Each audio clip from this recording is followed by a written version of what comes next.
Oke, kita buka Markus pasal 4. Firman Tuhan diambil dari Injil Markus pasal 4. Injil Markus pasal 4 ayat 35 sampai 41. Ya, sedikit ayatnya.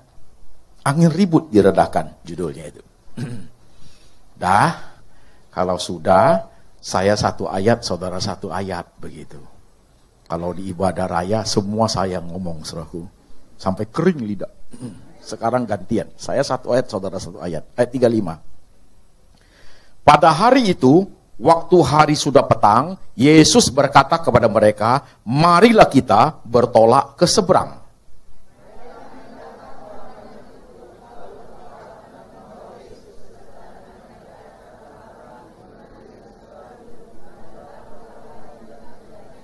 Lalu mengamuklah taufan yang sangat dahsyat, dan ombak menyebur masuk ke dalam perahu, sehingga perahu itu mulai penuh dengan air.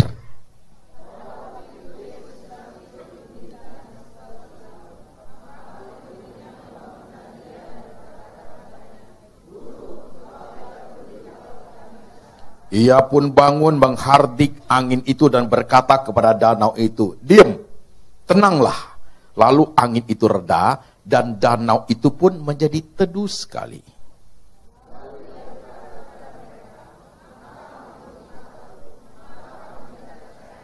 Mereka menjadi sangat takut dan berkata seorang kepada yang lain, siapa gerangan orang ini sehingga angin dan danau pun taat kepadanya? Demikian firman Tuhan yang kita baca, saudara-saudara sekalian.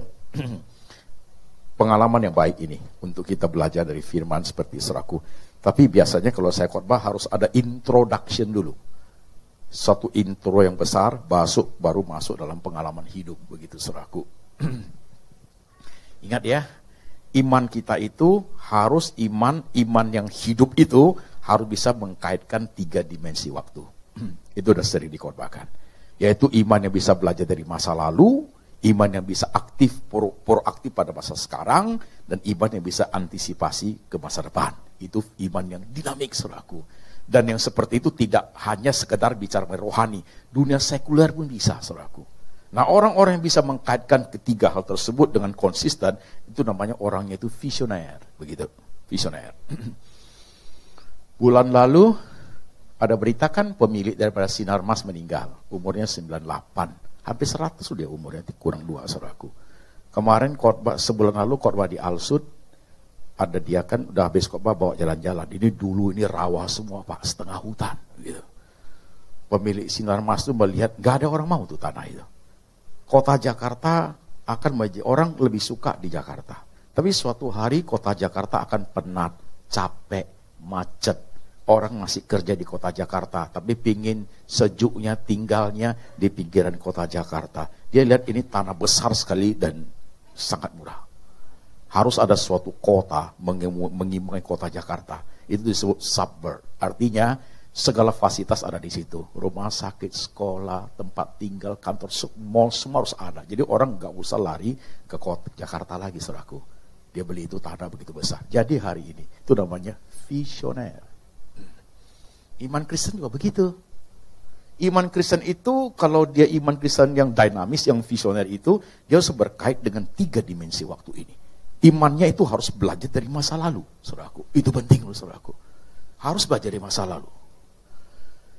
Harus belajar dari masa sekarang dan bisa antisipasi ke masa depan. Itu harus begitu. Kalau bisa begitu, good faith. Jadi iman tidak boleh, ya nantilah lihatlah gimananya Tuhan begitu. Mengalir aja lah Pak, Bengawan Solo, mengalir saudara. Gak bisa begitu. Nah sekarang supaya lebih alkitabiah, kasih contoh saudaraku, begitu loh. Tuhan panggil Daud, oke? Apa masa lalu Daud? Masih remaja itu, pipi masih merah-merah. Dia pakai ketapel, dia bunuh itu raksasa. Itu kan masa lalu yang hebat sekali. Waktu dia menjadi panglima, menjadi raja, menghadapi bahaya, dia ingat tuh, sejak kecil Tuhan sudah panggil saya, begitu loh. Nah ini yang kadang-kadang kita nggak punya, kita lupa yang sudah Tuhan buat di masa lalu kita. Sampai dengan Yosua. Kan kalau Musa sudah mati, Yosua menggantikan, tidak begitu mudah buat Yosua memimpin. Itu anak-anak buah Musa itu banyak. Yang tinggi-tinggi besar, tua-tua, jenggot panjang-panjang, long dress panjang-panjang. Mana berani dia perintah itu, saudaraku? Bisa diteriakin loh. Ngatur gua, celana kodok lu dulu gua mau pakein tuh kan. Ya takutlah. Merebut tanah perjanjian, perang itu. Takutlah Tuhan konfirmasi iman dia pakai masa lalu. Hebat ya, cara kerja Tuhan. Kalau kita bisa begini, iman kita tanpa sadar itu growing very strong. Tuhan ngomong gini, tidak ada seorang pun yang bisa tahan menghadapi engkau. Aku menyertai engkau seperti aku menyertai Musa. Aduh, kuat bukan main. Ajudan dia lihat. Musa belah laut ini itu teguhkan. Tuhan ngomong lagi, setiap tanah yang kamu injak dengan kakimu, aku berikan kepadamu masa depan. Lebih strong. Tuhan udah janji loh ini lo. Tuhan kasih masa lalunya lagi. Seperti aku bersumpah kepada nenek moyang bangsa Israel. Lebih kuat lagi pakai masa lalu. Setiap tanah yang kamu injak, aku kasih sama kamu. Jangan dengar di huruf ya aja dong. Itu Yosua dapat tanah itu, memang dia injak. Tapi ada harga yang harus dibayar. Perang. Ya. Banyak korban juga sih. Gitu. Tapi Tuhan sudah reconfirm dengan cara begitu. Gak boleh hanya tahu ayat itu saja. Setiap tanah yang kamu injak, aku beri kepadamu. Amin, haleluya. Belakang ada tanah kosong. Nanti turun kamu injak lah, saudaraku. Digigit anjing loh nanti situ tuh. Gitu, ya. Dirikom kuat sekali. Kita ini. Kalau mau perjanjian baru ya Paulus. Dan perjalanan buta, yang ke Damaskus itu buta. Itu direkonfirm. Gitu. Ini, coba pelan-pelan lihat. Perjamuan suci. Itu kan beri konfirm masa lalu. Inilah tubuhku, inilah darahku. Setiap engkau melakukannya, jadilah peringatan akan aku. Kan masa lalu. Masing-masing punya lo ini lo. Tapi sering lupa. Masing-masing beda-beda ini, saudaraku. Mungkin ada yang udah keselum listrik, saudaraku. Nggak mati, listriknya mati. Mungkin, saudaraku. Tuhan tuh hebat. Kan begitu? Ini. Udah sakit kan? Udah masuk rumah sakit kan? Udah begini nih, saudaraku. Udah enggak tolong kan? Baju celana pun udah buka gitu. Di jalan-jalannya. Nah itu kan masa lalu yang kuat sekali. Tuhan tolong, kan begitu. Baru kalau sudah itu jadi modal untuk hidup sekarang. Jadi 2018 itu sudah lewat benar. Tapi ada bagian yang harus ditinggal. Tapi ada bagian yang harus ikut. Harus ikut. Hutang ikut. Orang nagih bos. Mana kamu boleh bilang, sorry pak, itu 2018 itu hutang. Sakit belum sembuh, bawa bos. Mana bisa tinggal. Kalau deposito mau tinggal, gak apa-apa, tinggalin aja.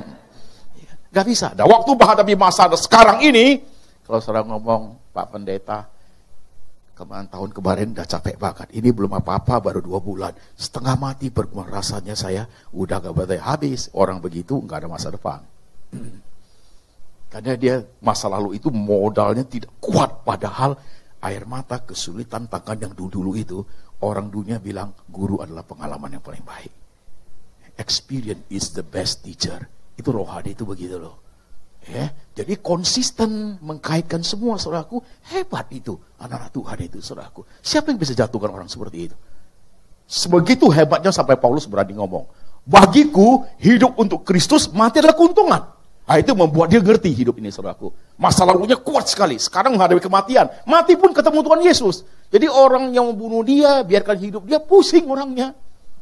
Mau hidup dia bilang melain Tuhan. Dimatiin, dia bilang untung. Kan susah. Mau diapain orang?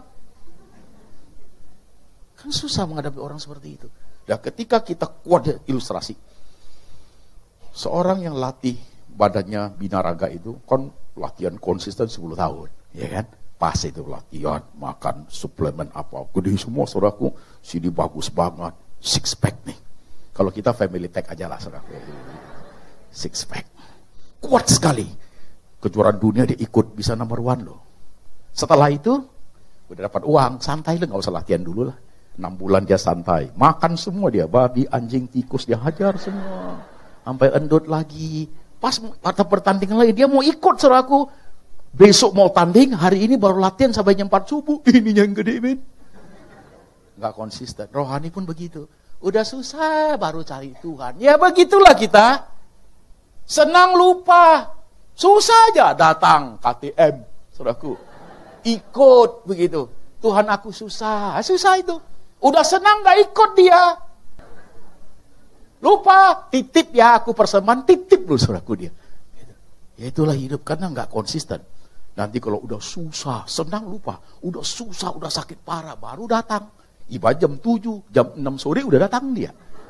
Duduk di depan, Tuhan kamu ajaib, ajaib, ajaib, ajaib terus. Rohani kayak gitu gak baik saudaraku. Gak bagus. Jadi kita butuh Tuhan hanya pada saat kita butuh aja. Kalau sudah gak butuh, pura-pura bego kita. Rohani kita karena tidak mengkaitkan masa lalu gitu. Gak bagus saudaraku. Gak baik. Gak bagus. Karena kita semua saudaraku. Saudara yang kalau ngajar doa berdasarkan kebutuhan aja. Salah itu. Konsistensi justru itu penting saudaraku. Begitu. Keteguhan di dalamnya. Suka duka mau dikasih berkat atau gak. Konsisten itu penting saudaraku. Itu butuh. Dan baru kita masuk ke cerita ini. Tuhan Yesus itu, zaman Tuhan hidup ketika mengajar murid-muridnya pakai banyak cara. Satu, pakai cara murid-muridnya menyaksikan peristiwa yang terjadi. Menjadi kesaksian bagi mereka. Mereka lihat Tuhan Yesus bangkitkan orang mati. Mereka lihat Tuhan Yesus celikkan mata orang buta. Mereka lihat Tuhan Yesus, ya saudaraku, hidupkan, sehatkan kembali orang yang lumpuh, saudaraku. Ya, lumpuh berjalan, buta melihat. Jangan dibalik ya. Lumpuh melihat, buta berjalan. Gak ada perubahan apa-apa, bos. Ya buta jalan, men. Lumpuh lihat kan matanya gak buta. Mereka menyaksikan, rohani mereka hidup. Cara kedua, Tuhan mengajar mereka lewat kebenaran, membentuk pikiran dan hati. Itu lebih sulit. Cara contohnya begini. Udah di tengah jalan, udah mulai bagus muridnya, Tuhan memberikan pengajaran. Tambah lama, tambah keras, tambah kuat. Tuhan ngomong yang satu ini berat sih, keras ajarannya. Ini benar-benar tubuhku.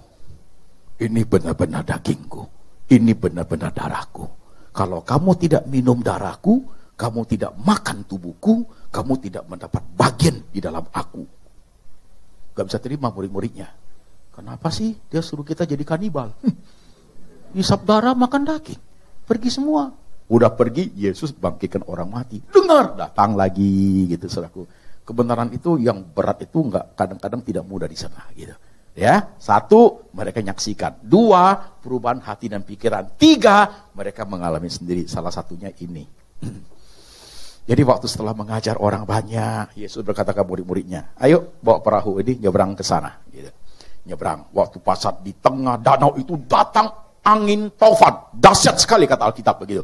Begitu dahsyatnya sampai air itu hampir memenuhi perahu itu saudaraku gitu. Cepat muridnya ke belakang. Guru, tidak peduli engkau, kita binasa. Yesus bangun, menghardik taufan, diam, danau jadi tenang. Langsung kasih dua pertanyaan. Begitu takut ke engkau, begitu dia percaya ke engkau, begitu, saudaraku. Nah, kalau sampai di sini penjelasannya, biasanya khotbahnya pendeta jadi gampang, tinggal lanjutin aja, gitu. Saudara, Tuhan meratakan badai, apa badai hidupmu? Badai rumah tangga, badai keuangan, badai semua, badai. Amin, hilang badai, amin, pulang, saudaraku. Tapi saya nggak mau khotbah bagian itu. Di peristiwa yang kita baca itu, saudaraku, paling tidak ada berapa segmen. Satu, Tuhan Yesus. Dua, murid-murid Tuhan. Tiga, taufan. Empat, dua pertanyaan Tuhan Yesus. Begitu takut ke engkau, begitu tidak percayakah? Itu ada 4 segmen di situ. We start from Jesus. Dari Yesus kita start. Yesus adalah Allah yang Maha Tahu, ya kan? Maka setiap doa kita, pembukaan selalu, kami percaya apapun yang terjadi, Tuhan sudah tahu semuanya, kan begitu? Jadi Yesus bukan tiba-tiba, oh begitu ya? Baru tahu aku, itu bukan Yesus aku, itu si Acong. Yesus enggak begitu, dia Allah yang Maha Tahu, begitu kan? Jadi waktu Yesus duduk dalam perahu, dia tahu nggak akan datang taufan? Tahu. Dan yang coba perhatikan, katanya Yesus tertidur kan begitu kan? Taufan itu begitu dahsyat loh, sampai air mau penuhi itu kapal loh, berarti goncangan kuat sekali. Apa Yesus kena goncangan itu nggak sadar ya? Kecuali Yesus pingsan, saudaraku. Kita nggak usah gitu besar dahsyat begitu. Kita tidurnya diketok orang langsung bangun. Itu goncangan besar, saudaraku. Dahsyat itu taufan, begitu. Jadi apa dong? Yesus tahu sebentar taufan mau datang. Dia di belakang merem. Ya mereka mau bilang tidurlah. Dia merem. Dia mau lihat apa reaksi murid-muridnya terhadap peristiwa itu. Begitu loh, saudaraku. Ya. Tampillah murid-murid itu. Mati kita, celaka, cepat buang airnya. Taufan begitu besar. Mereka berusaha sampai sudah kehilangan kemampuan. Baru lari ke belakang. Guru, tidak peduli ke engkau. Kita binasa. Yesus bangun. Tampil sebagai penyelesai masalah. Diam. Danau, tenanglah. Selesai kan, saudaraku? Pertanyaan sederhana. Kenapa murid-murid Yesus itu takut sekali ya? Mereka takut apa? Taufan udah pasti mereka lihat, saudaraku. Mereka takut apa? Guru, tidak peduli ke engkau, kita binasa. Mereka takut mati. Mereka takut mati. Dan takut mati itu manusiawi, saudaraku. Kita semua ini takut mati, bos. Semua orang takut mati. Karena mati itu satu, misteri. Nobody knows. Tidak ada yang tahu setelah mati ada apa di kebalik kehidupan itu. Hanya Yesus yang tahu. Akulah kebangkitan dan hidup, kan begitu. Kedua, mati itu memisahkan kita dari orang kita sayang. Gak bisa pegang dia lagi forever. Sampai suatu hari surga baru lihat. Orang yang kita sayang itu, saudaraku, waktu dia mati, kita meneteskan air mata. Air mata itu mengatakan, aku tidak terima kehilangan dia. Itu air mata kita. Kalau ada yang ketawa, itu lain cerita, saudaraku. Kalau orang yang disayang, orang mati dia ketawa, ada dua kemungkinan. Satu, dia gila lagi. Dua, itu mau kawin lagi dia. Puji Tuhan. Udah mati kamu, moy. Itu saudaraku. Nah, air mata mengatakan aku tak terima, tapi mau tidak mau. Kan begitu, saudaraku. Maka setiap orang takut mati. Iya. Siapa yang tidak takut mati?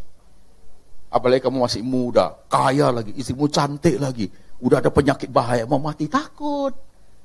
Takut kenapa? Udah takut mati, takut istrimu udah ambil teman. Temannya udah ngintip, Pak. Dia tahu saya mau mati, takut. Manusia takut mati. Ayub ngomongnya bagus, kisah Ayub. Setan yang datang ke Tuhan. Kulit ganti kulit, nyawa ganti nyawa. Orang akan merelakan apapun demi nyawanya. Itu benar tuh. Apapun dikorbankan untuk mempertahankan nyawa. Itu manusia, saudaraku. Yes. Saya kan sering pakai contoh, ingat. Engkau kaya bukan main. Suatu hari jam 4 subuh, 4 perampok masuk ke rumahnya. Pembantu, anak gadis, anak laki, istri, suami, kumpul di halaman, di ruang tamu semua. Golok udah keluar. Taruh di leher anak gadis. Keluarin tuh harta, cepat dia lari, keluarin. Masih ada. Taruh lagi leher anak laki, keluarin. Masih ada. Taruh di leher istri. Kalau enggak keluarin semua, ini istri, gua golok di lehernya. Si engkau lihat istrinya ini, udah tua, endut lagi, tambah cerewet. Bawalah mas, bawa. Ya udah. Nah, sekarang kalau golok itu pindah ke leher engkau, semua harta keluar, men. Manusia itu takut mati. Sekarang cuaca nggak bagus. Bulan lalu hari Senin dari Surabaya, terbang pesawat jam 7 sampai Jakarta kira-kira setengah 9. 1000 meter, 1000 kaki ke bawah. Nggak bisa turun tuh pesawat. Kabut tebal, muter-muter dia, saudaraku. Karena kerjaan kita hampir tiap 2 minggu sekali terbang bolak-balik. Ya takutlah. Sampai saya cek di Google, duduk tempat yang paling aman apa di pesawat? Ada itu. Ada itu di Google. Duduk yang paling aman, katanya depan. Ada apa-apa kelihatan. Tapi kita lihat informasi, nyungsep dia, saudaraku. Duduk ekor. Kalau nyungsep ekor masih aman. Ini informasinya ekor duluan. Ya udah, di tengah, aman, paling safe. Pakai parasut, tinggal buka jendela. Berita, pesawatnya belah tengah, aku yang turun. Takut mati lah, Pak. Orang bilang gak takut mati, bohong dia. Takut mati lah. Mereka takut. Kita binasa. Mereka takut, bos. Itulah hidup, saudaraku. Gak usah malu. Gak usah malu, saudaraku. Memang begitu hidup. Ya. Nah, sekarang pelan sedikit ya. Mulai tambah keras nih khotbah ini. Ya. Jangan salahin saya ya. Kamu undang saya sih, saudaraku. Yesus ngomong, begitu takut ke engkau. begitu tidak percaya engkau. Sekarang peristiwa ini kita lempar ke saudara. Ini ayat ini buat aku susah. Masa gak apa-apa. Saudara, coba lihat masalahmu hari ini. Sore ini, saya korek-korek ini. Hari sampai hari ini, saya mau tanya, masalahmu yang paling hebat apa? Ayo jawab sendiri dalam hati aja. Gak usah kasih tahu teman, nanti dia tahu saudaraku. Yang menguras air mata, buat kamu gak semangat hidup, saudaraku. Ya, doa pun udah hambar nih mulut. Ya, lutut pun udah gak mau, mama aja lah. Untuk apa? Gitu. Membuat kamu itu jalan ke gereja kakinya pun udah gak semangat, saudaraku. Susah sekali gak tahu, gak mau jadi apa pun udah gak tahu, saudaraku. Apa itu? Coba sebut dalam hati. Dan Tuhan jawab. Tuhan jawabnya, saudara pikir apa? Aduh, Tuhan akan selesaikan masalahku. Enggak, bukan itu. Udah. Nah, sekarang Tuhan tanya, begitu takut engkau, begitu tidak percaya engkau, gimana memahaminya? Masalah kamu hadapi, saya tanya, sampai binasakah kamu? Sorry, harus keras. Sampai matikah? Enggak kan? Di PHK, mati enggak? Enggak mati. Masih hidup tuh. Belum sampai mati tuh. Aku terancam cerai, Pak. Mati enggak? Enggak mati. Masih hidup. Saya enggak disayang istri, Pak. Hidup enggak? Hidup. Aku baru diputusin pacar, Pak, begitu. Mati enggak? Enggak mati. Enggak bisa, Pak. Dia yang paling ganteng. Yang jelek aja tinggal sedikit sekarang, Pak.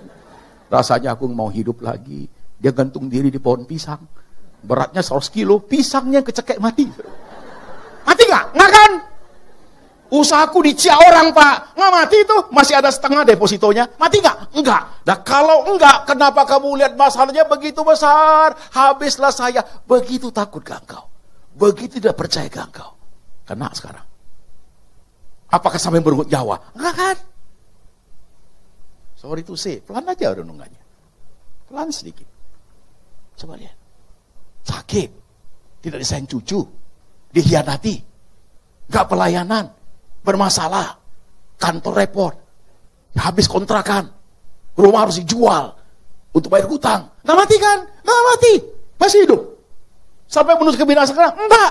Lah kalau enggak, kenapa kamu khawatir sampai tidak bisa tidur?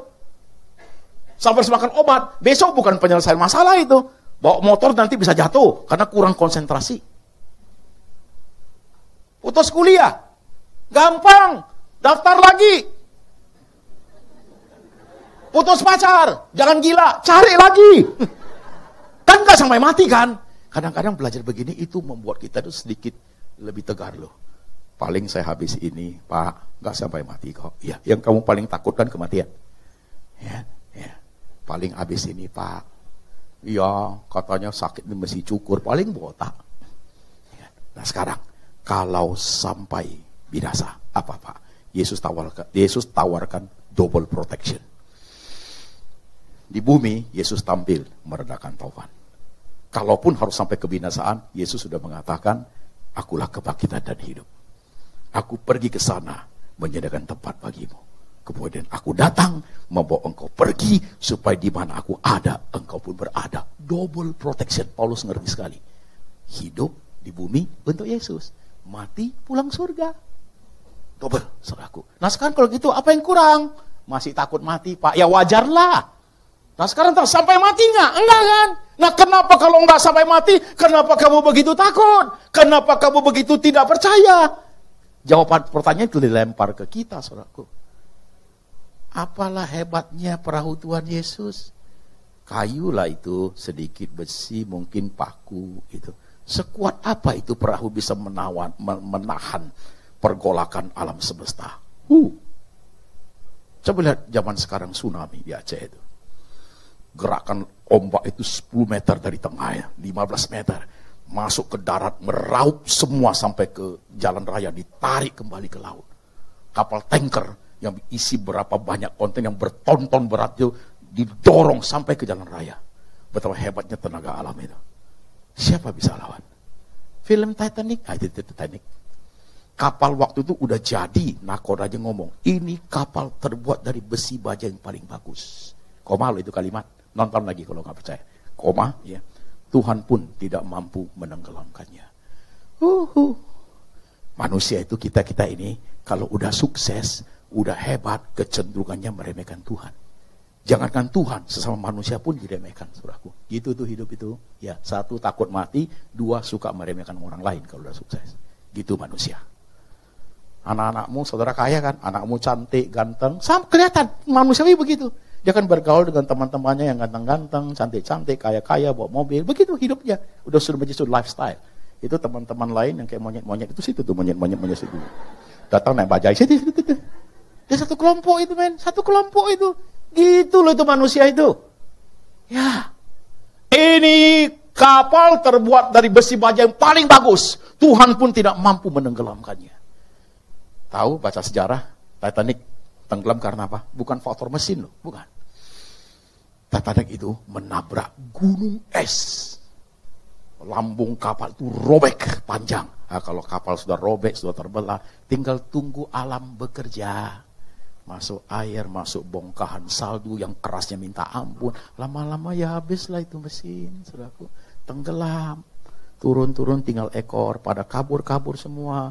Ya, ada yang skoci, ada yang lompat, ada pendeta masih khotbah, ada yang masih nyanyi lagu gesek. Near unto God. Lagunya hampir dekat Tuhan. Udah hampir dekat sih mereka, udah mau ke surga.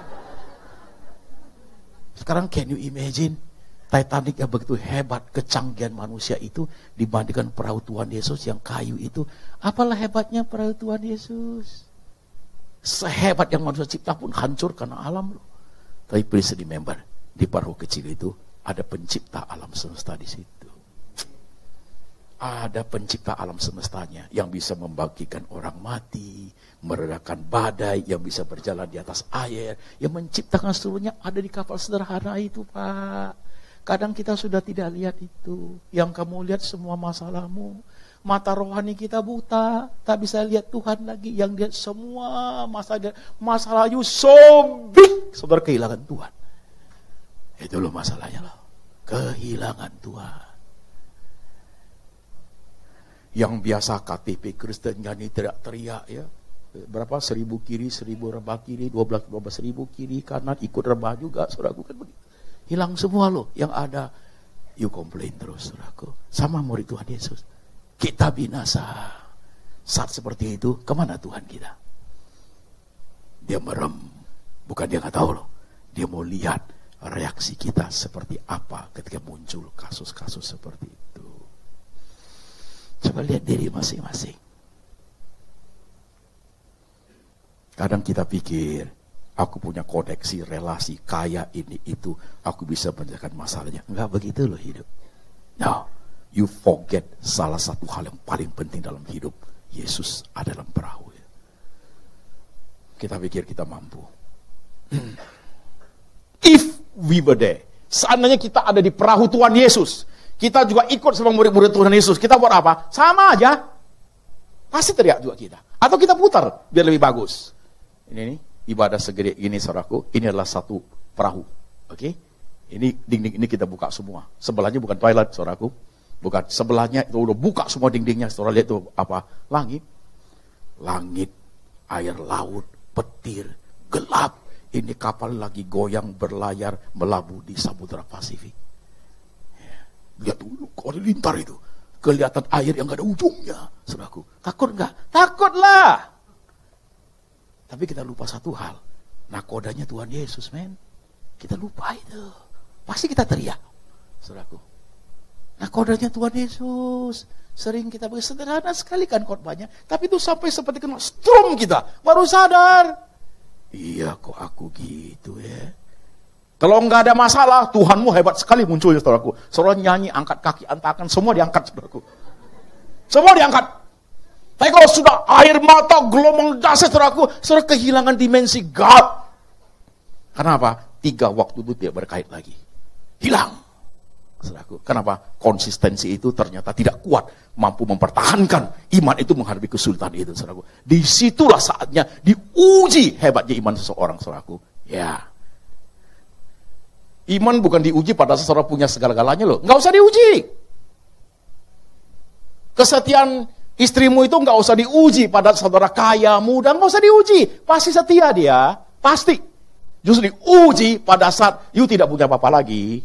Sudah 60-an, harta udah berkurang, tidak sesehat dulu lagi, udah stuk ringan, jalan pun geser.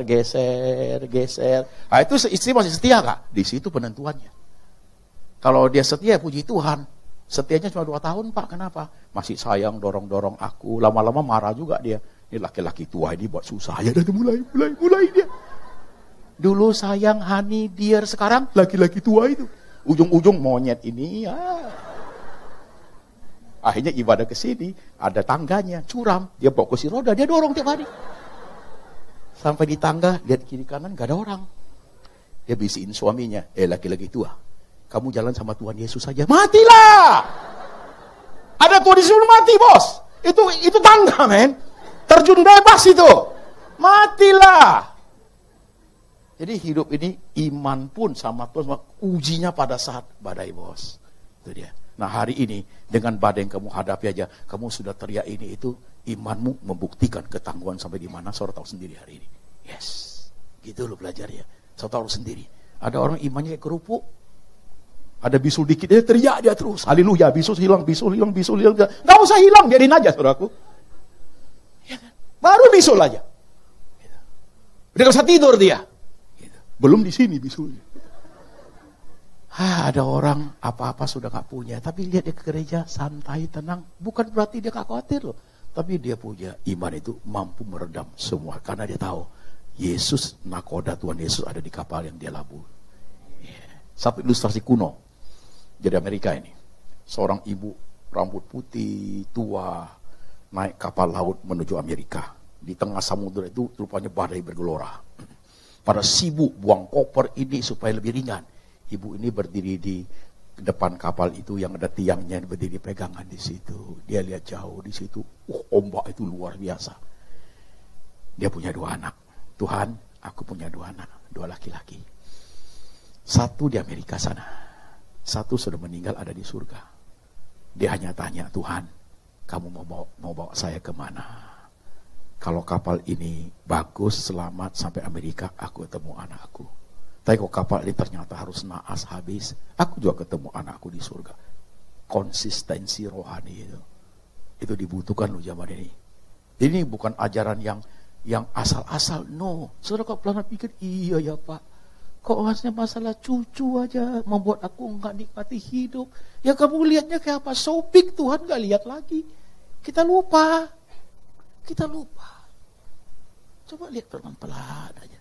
Siapa tahu dulu di hari ini bukan suatu hal yang kebetulan. Tuhan sedang jawab apa yang kamu pikirkan. You think so big? Jangan dong.